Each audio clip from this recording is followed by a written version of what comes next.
Greetings and salutation. Thank you so much for watching Baba Television, Bank Show in particular. Ya olunaku olwaleero lunaku lulungi lunaku lwa mikisa nti nkyalire ku olusozi Kagulu, but of course nga woyidi ntuli mu nteekateeka ed'okuniina olusozi luno okuva ennaku d'omwezi nga 15 ate paka 17 abantu bali mu keetalo. It being a Monday tusazeewo okuyida okukulagaku edimu ku edo sites enungi ediri ku lusozi waigulu wendogerera at the top of the hill olusozi Kagulu. So nja kubanga ndogeraku n'abamu ku abo abembi bakyali bange bendagayinewo olunaku luno olwaleero tuwayewayeemu ku nga wetweteekateekera ate olunaku mulindwa of course this very week okutandika olunaku olwokuna olwokutaano ate paka lwamukaaga. It's a beautiful scenery nga wogibona. Lusozi lulala lulimu obutundutundu obwensozi nga I think we can give them a 360 of the hill. Bona abali ku TV basobola okufuna ekifaananyi ekirambulukufu. Ere sign gy'oli kubona oba ekiwumbe nikya dada waife na mutukula and of course n'abamu ku abo abantu abaali ab'ebyo ebyabwafaayo mu Busoga waneeno era nga abamu ku abo abantu abajja okuyida bajja kuyida mu butuufu ate bamwerolere ku bafune n'omukisa ogwekubya ebifaananyi. Tujja kutambula fenafena mpaka essaawa ejja kuba ndala ey'olunaku luno olwaleero. Osobola okutwegayita ku ngobita ku mitimbagano egy'enjawulo. Our Facebook page eri Baba Television Uganda, imwe abali ku Instagram n'abali ku X mwena musobola okutufuna wona ataawo Baba TV. MC Ryan is my name. You can follow me as well on Facebook. I use MC Ryan Star Hank, my ex, and of course my Instagram is at MC Ryan UG. Now, nina bachali bange banoni bembi bamani mu Busoga bona olunaku luno olwaleero twidye nga tuli mu kweteekateeka eri olunaku mulindwa tuninenine muku it being a Monday ate twongere okufuna n'ekifaananyi ekirambulukufu wantu yo tulikolaho mu mwaka. So on my right nina omwembi gwe beta Captain Jinja, mwembi wa kabino abantu abasinga mu Busoga mu Mwidi era nga naayina akemba kali kutambula aka Busoga enuma. And of course on my left nina owakabi Gibbon MC ngero no buli womubona so bidama rap nabamu kwabo abantu abalina brand eri kutambula eya Busoga Peninsula. So I'm actually going to talk to them in a bit. Kantandikire ewa Captain Jinja. Oli otya baba? Ndi bulungi okoba otya Ryan. Mwebale ku pushinga kintu. Nteekateeka dda kunina lusozi. Abali kubona Baba TV ninze Captain Jinja yayemba akemba ka Busoga enuma omu ku bwemba abuli kulembera enteekateeka eno ey'okunina olusozi era ndi musiimu ino nti ku mukozi guno baba yasiimye ndijja kumwembera ku koolo nga 17 olw'okunina olusozi weewaawo. And of course nina Gibbon MC my good friend era nga nabamu kwabo abantu talent jembirivingiramu eino aina clips edi trending ku TikTok okwo abasinga bamutegerera ku competitions edibayirewo era nga abasaada idea babattlinga nga bakuba. Gibbon, glad to have you on the show. Thank you so much, brother. So my name is Gibbon MC. Gibbon MC nga bwenabakuba is an indigenous rapper, poet, ate songwriter. So ekiriwo Kagulu okitegera buli wobona nga hashtag Kagulu lumukambiro okitegera ina kudwa mwezi nga 15 paka 17 kuba ndi nabakuba nti 244 futi wansi oba butisawa dino nsobola bakuba nti isatuluka ga futi wansi tambula vagoli vumbulensi tukaluba concrete tosigukula meni twaba bankabi tulumbe lazima kufa bongo bwa wakaima tuva mu east ye gasimuka bwe gatona gwaka naitaka ejimu okuzama bwe tubache tuli ne kibaluma ekisinga na kunchamula buli nsonda bana bawala obutonde Mungu yatu watobo no Lusoga nfuse yakuza abalambuzi mukulengeza pikicha bweberolera na lubale twasimulula gakulukutanga kitonwa bwe tugisemba baliganwawo bwe gava kwani yaizaku ensonga daife dwachi ku mboli toleta baga kuva buto tukalubya misiwage makunkoto ni bwotuga buvandu baje tupowa gatona dodo tunoga mwogo tusima dinensusu okunirira lulimi lwa kutembeya subulo fema goba bugome switi wakati ando midwa seta tukese obuke munga bwoseka mbise n'abajambula Black Combat Antidobona bogulire ekidudu manize Gibbon commander eya base chabazinga sonka kwaluleta okobo cha mwana so Kagulu we tuli era we bijjo okuwera Wow, very interesting. Bulungi ali ku bank show nongera kusiima nakwaniriza nti olunaku olwaleero tusiimye amakanda twagatta ku lusozi lw'Ekaggulu. Tujja kuba wano ate paka isaawa ejja kuba ndala. Ndijja kuwayamu ne Captain Jinja and of course n'omukulu Gibbon MC. Captain Jinja, olusozi luno olw'Ekaggulu, how best can you describe it? Yeah, neyanziza olusozi luno olw'Ekaggulu ebintu bingi byosobola okulwogerako era alikubona Baba TV esaawa dino nga totuukanga ku wano Kaggulu buli woowulira nga twogera nti kunina lusozi lwa Kaggulu kikubeemu nti oba oyizeeku mu kifo abasoga we basimuka wakoba nti tulijja kunina lusozi lwa Kaggulu oba oyidde mu kifo abasoga bakola ki we basimuka ate omwana yagire yankoba Captain Jinja alina ebyafaayo sumulula buti so olusozi luno olw'Ekaggulu omusoga mwene yasookera yala dada waife Namutukula niwe yatuukira era yabaawo ekiseera menini awo ni statue eyo ekiwumbe kiri awo era buli muntu ali kwida wano nga 17 Baba Isefe Gabulana Diopo okuna lwasiimye okuniina n'abantu be olusozi omwaka guno gwa 2024 ida kubona ku kiwumbe ekyo okuniina olusozi okw'omukozi guno edition ya mukozi gwa mwenda is 9th edition kuva 2016 nga tunina olusozi luno olw'Ekaggulu so ali kwida ku omwaka guno gwa 2024 olunaku olwokuna olwokutaano olwomukaaga olijja abaweetabi mu kunina olusozi okw'omukozi ogw'omwenda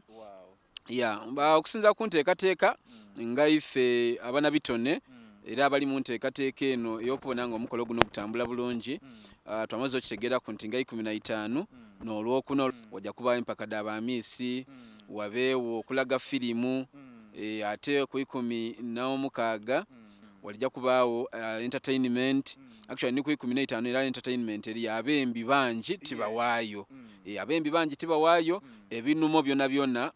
iwali kubona Baba TV sawa dino weekend eyo osaine kugimalira kweno Kaggulu mu Busoga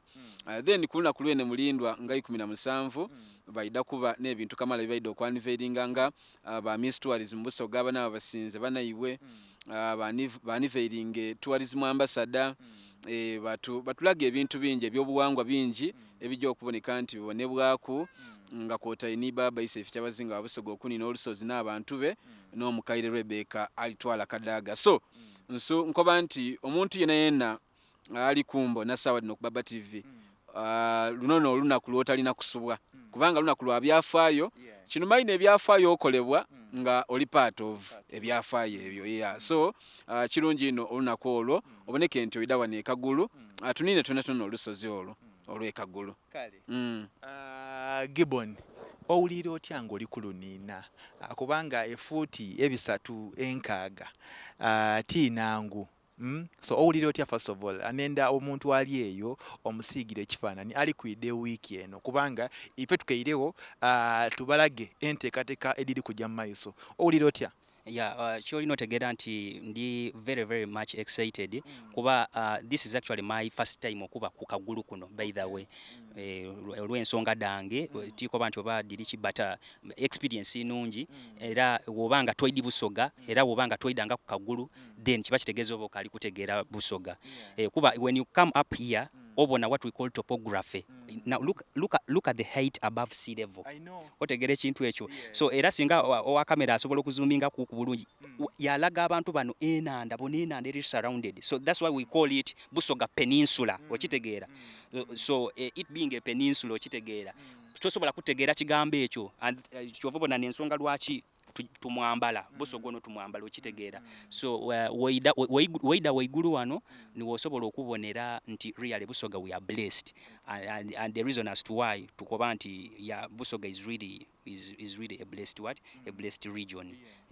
so I experience it's really a very good experience era nendo bategeeza nti still enakudo mwezi nga 15 paka 17 kijja kuwaamu buwe okitegeera niwe omukwaba abembi bebasobwera okutoolayo abajja okwembera Baba Isefe Kyabazinga ku olwo lunaku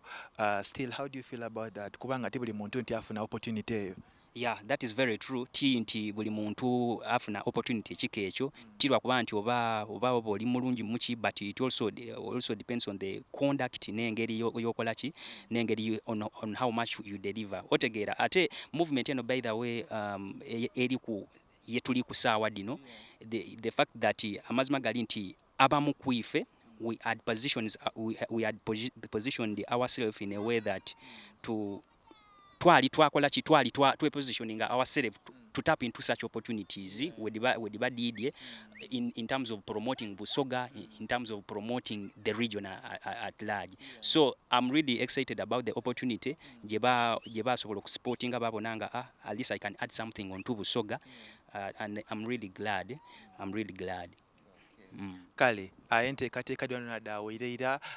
tulinze olunaku olwokuna ate paka olunaku olwomukaaga tujja kuba kaggulu iwaali eyo. Nenda okutegeeza nti okuyida okuniina olusozi luno it's free, so tolowooza nti ojja kuyida wano bakutoole ku ssente. Ate kyamukisa nti oniina ni Baba Kyabazinga batukobye nti woyidanga oli mulwaire ojja kuvaawo ng'owonye bana. Okitegeera niwoniina obuniine wano twidye engeri abantu abalina pain mu nningo, abalina pain mu bifuba, aye balikuwa obududuzi nti bana olusozi luno lwa mikisa era wetwogerera bonabona bali kuwulira bulungi right now. Yeah, actually okuniina olusozi luno olw'ekagulu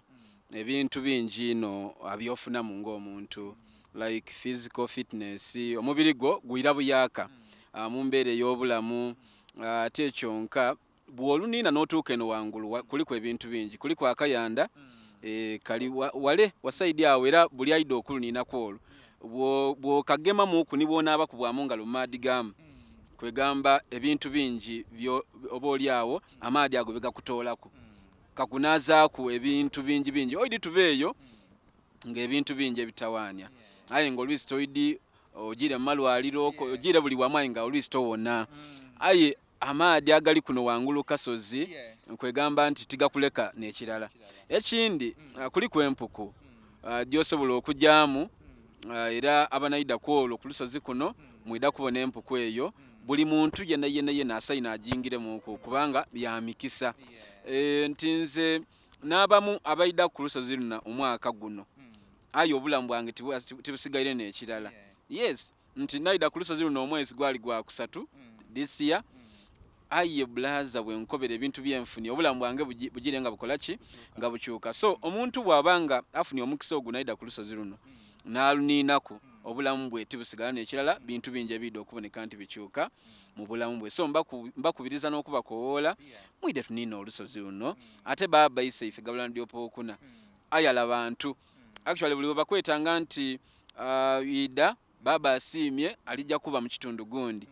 oba wetaaga kusitukira mwezira muntu yenna asayine kusigalangayo ng'enteekateekedde okuba okumpi ni Baba diriwo, kubanga Baba ayala bantu, era buli waaba abantu nibabaawo nga basagala lufuna kye emikisa eyo gyonna oba otapingaku ku Isaife Gabula Ndiopokuna. So nongera okubasaba nti olunaku olwo mutabulayo mwide muboneke nga tuba mu nteekateeka eno ey'okwongera okutumbula ensonga y'ebyobulambuzi mu Bwakyabazinga bwa Busoga. N'enjiri minisita atwala ensonga y'ebyobulambuzi mu Bwakyabazinga bwa Busoga Oweekitiibwa Helen Namutamba gy'atambuza, n'enjiri Baba Isaife gy'atambuza buli waajja yakutumbula bya bulambuzi, n'enjiri Mukaire Rebecca Aitola Kadaga akulembera Busoga Tourism Board gyatambuza. So nze nsuubira nti n'akaseera abantu oti naabo ababonebwaku wano mu Busoga, ebikonge mu Busoga webibanga bitambuza njiri eyo yakutumbula bya bulambuzi, lwaki nga toyida ate idukira okuba wano kwa bwereere ebyokulya n'ebyokunywa babikolaku. Aye okuniina olusozi kutandika lwakuna, abaliwo abatuuseera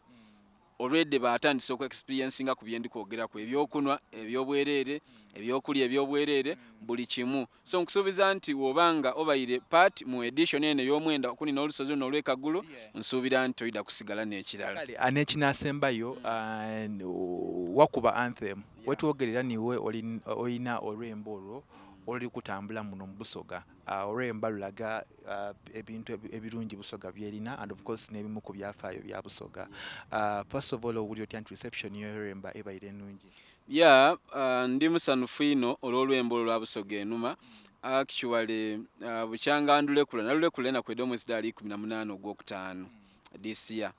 Olwembo olwo bwendulekula Mukaire atwala ensonga ed'ebyobulambuzi mu Wakyabazinga bwa Busoga yalusiimirawo that night kuba nalumuweereza obwire obwo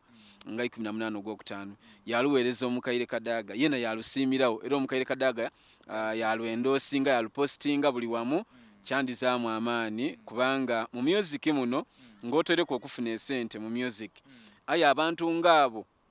buli muntu be yenumirizaamu we babasiima kyokoze kyonka ekyo kikuba kyakikugayitako so olwembo olwa Busoga enuma bwendwemba Busoga yalwaniriza ni ministry y'ebyobulambuzi bwa Kyabazinga yalwaniriza saawa dino ndi ku mwando ino mu nsonga eno ey'okunina olusozi because of that song so ndi musanhufu ino tisobola kusigala n'ekirala because of that song kubanga twalukola kubanga music ono tumukola toba wenka oba ni team nze ni team yange twakola olwembo olwo nga tulingirire Busoga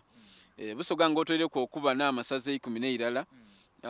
buli district ate idukire enembe dibaire wainumaawo abembi babaire nga bemba enemba da Busoga nga bemba ngaye bemba ku masaza gane 14 kati ife twatyama mu studio twalowooza ku district kyova bona twayimba ku district nti tuuke idindo hulire kibuga ky'amakolero numirwe iwe tuuke igango kakase kibuga ky'obusuubuzi baba abaana beikaliro muli mutya mwe muli balunzi bante wamma emayuge yebazaala maama awo bavubya tebalimi bamere butyeka muli eyo banange eyo nesimuka bakulembeze ate erubuka eyo bagayiga kuvaira ke balima bikado n'amayingo bugiri myeta jingiza ebyobukombe mwiwanga namutumba balimi b'amaido era n'abasinga mwiwanga ebugwerye wamena batyayime ku bya bukombe mwitaka olusozi olusinga wane kagulu olwagaana buyende Busoga enuma ino Busoga so twanga tugemye district lwadona 10 n'endala edikola ogutuntundu guno ogwa Busoga yes oyo n'omukulu Captain Jinja and of course tukayina Gibbon MC Gibbon nga wena nkali kuleka kujja I think you otuleka na freestyle era mike yino njikuwaire yo musembede mbakobede mbasonkede ku kisegese musembede mbakobede olusoga mwide tukese musembede mbakobede mbasonkede ku kisegese musembede mbakobede olusoga mwide tukese dereva ne kisegese navigator mama Kadaga minister namutamba atukowola mawanga galigire mwingere peninsula mbona obuwomi mu Lusoga mission tulinga kagulu olumalanga twingire iguru nani atenda kuingira iguru nga Kyabazinga sonse ku iguru kuva 15 paka 17 omusoga siga kalenda omugeni tukwaniriza tiwagulide tiwategeire ku olumaki nga kalenda kagulu yetuwera yo all right Kale thank you so much for catching the biggest show in the land. This is the Bank Show and of course coming to you live. My name is Ebsa Kolwalero. It been a Monday nsazeo ndide ekagulu ente kateka adakuni na kagulu idukira ntulitandika ngemu enakudo mwezi 15 paka 17 olunaku lwa lwa Monday so aketalo kona buli muntu ali kwogera ku kagulu nze nja kwida ku lunaku lwa kuna ate actually ndakubanga mbao ku Sunday so edena kudondo nanenda olina kundagana kagulu ya omulungi ali eyo nongera kusima aye nga nankwete kagulu okuyingira kwa bwerere oida kwida wano werolere ku ngeri Busoga gyenumamu gyewomamu abantu already by the way eriyo n'abatandise okuyida wano abali kuva mu bitundu ebyendawulo so iwali eyo ali mu Busoga nali mu Uganda okutwaliza awalala niwe gwe tuli kukowola oide ate wena werolere ku lusozi luno ndasabiggu olusozi lw'ekagulu amungane bana mbasibulire wano olunaku luno olwaleero twaganane olunaku olw'enkyo aye enteekateeka dwandona dakagulu so allow me wish you a blessed evening. See you tomorrow. Bye bye.